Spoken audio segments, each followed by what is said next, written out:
Lecture audio du conte La Lune de Jacob et Wilhelm Grimm par Valérie Alain.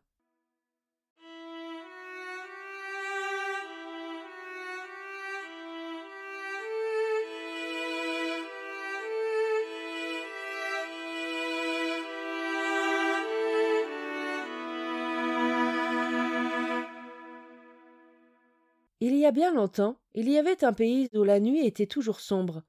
Le ciel recouvrait ce pays comme un drap noir, car la lune ne se levait jamais, et aucune étoile ne brillait dans l'obscurité.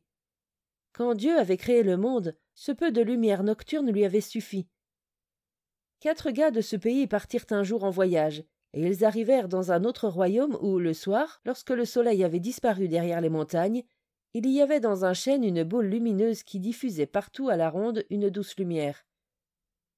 Même si elle ne brillait pas aussi fort que le soleil, elle permettait de tout voir et de tout distinguer parfaitement. Les voyageurs s'étaient arrêtés, silencieux, et ils demandèrent à un paysan qui passait par là avec sa charrette ce que c'était que cette lumière.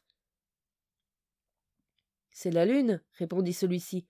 Notre mère l'a achetée pour 3 thalers, et il l'a accrochée dans ce chêne.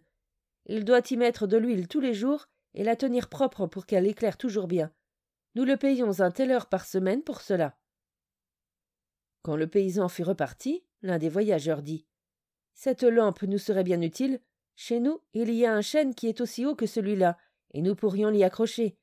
Quel plaisir ce serait la nuit de ne plus marcher à l'aveuglette dans l'obscurité. »« J'ai une idée, dit le deuxième. Allons chercher des chevaux et une charrette, et nous emporterons la lune avec nous. Ils n'auront qu'à s'en acheter une autre ici. »« Je sais bien grimper aux arbres, dit le troisième. Je vais monter la chercher. » Le 4e partit chercher une charrette et des chevaux, puis le 3e grimpa en haut de l'arbre. Il fit un trou à l'intérieur de la lune, y passa une corde et fit descendre la lune. Lorsque la boule brillante fut dans la charrette, ils la recouvrirent d'un drap pour que personne ne remarque qu'ils l'avaient volée. Ils rapportèrent la lune chez eux sans encombre, et ils l'accrochèrent au sommet du grand chêne. Jeunes et vieux se réjouirent lorsque la nouvelle lampe baigna tous les champs de sa lumière, et qu'elle remplit les pièces de toutes les maisons. Les nains sortirent de leur caverne, et les petits lutins vêtus de leur habit rouge se mirent à danser la ronde dans les prairies. Les 4 compères s'occupaient de remettre de l'huile dans la lune. Ils nettoyaient la mèche et touchaient pour cela leur thaler chaque semaine.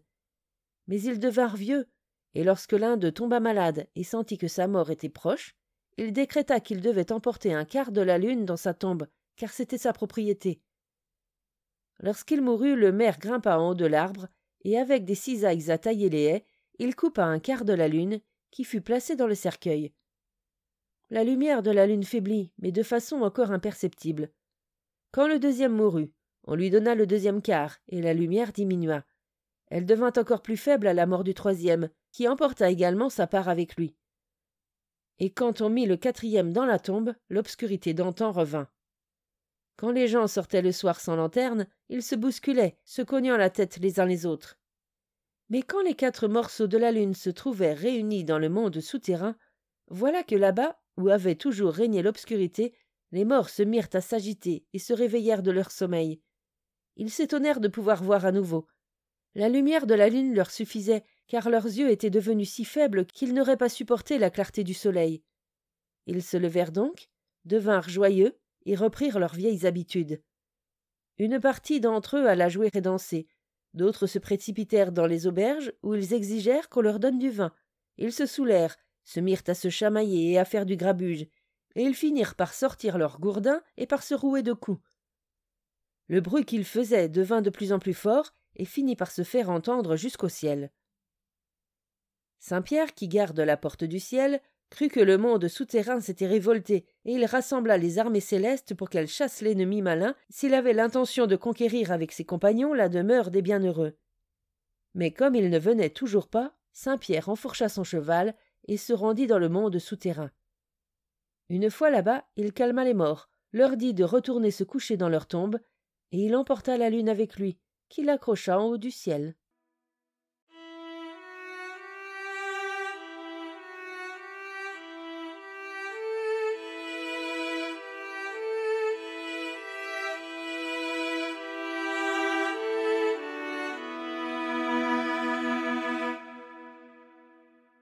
Fin de la lecture du conte La Lune Merci de votre écoute, je vous rends vos oreilles, cœur avec les doigts.